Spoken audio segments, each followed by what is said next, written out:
居住在土耳其的成千上万维吾尔人近几年来无法与东突厥散的家属联系，他们召唤世界关注东突厥散的局势，并遏制中国的压迫。现住在伊斯坦布尔的伊斯马尔是其中一位。他说，今年5月21日，他从可信来源收到一份消息，称他86岁的父亲阿布杜科热姆·伊斯马尔于2017年被判处10年徒刑，并死于监狱。他表示，他的父亲阿布杜科热姆和母亲古利赫萨里于2017年被从卡尔什因基沙尔的家中带到一个集中营，后来被判处10年徒刑。他还说，他的7个兄弟，包括他的妹妹哈里马古尔以及他的兄弟阿布贝克里、奥斯曼江、欧迈尔江、阿里江和其他人都被关押在集中营中。他的儿子诺尔梅梅提因手机发现宗教内容被判处15年徒刑。他说，自2017年以来，他一直未与他们联系，并对他们的后果深表关切。伊斯马尔呼吁国际社会照顾维吾尔人。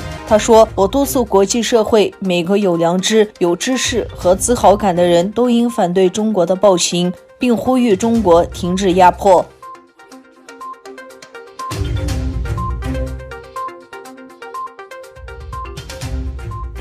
美国周五宣布制裁9家在东突厥散侵犯人权的中国实体机构，这些实体将在获得美国科技方面面临新的限制。美国商务部工业和安全局表示，将中共公安部法医研究所和8家中国公司列入实体名单，因为这些公司被认定为协助大规模监禁、压制、强迫劳动和使用科技监控维吾尔和其他少数民族。此外，美国商务部还宣布制裁另外24家中共政府和商业的机构，他们被指支持中共军需物资采购，损害了美国国家安全和外交利益。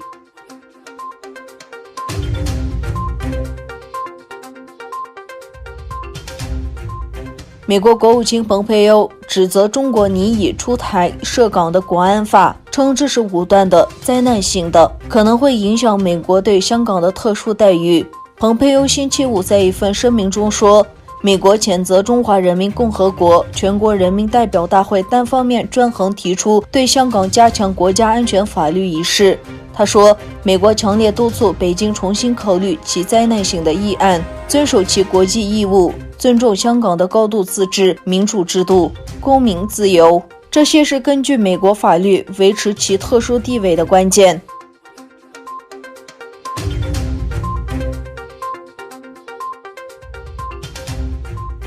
印度和中国军方就结束边境正义地区紧张局势进行的谈判陷入僵局，脆弱的和平出现破裂的迹象。根据印度时报的报道，在两国军队在拉达克地区东部河西精神对峙之后，人们的视线转向了该地区。印度和中国在边境周围部署了额外的安全部队，两国军队目前在实际控制线沿线的2个地点处于高度戒备状态。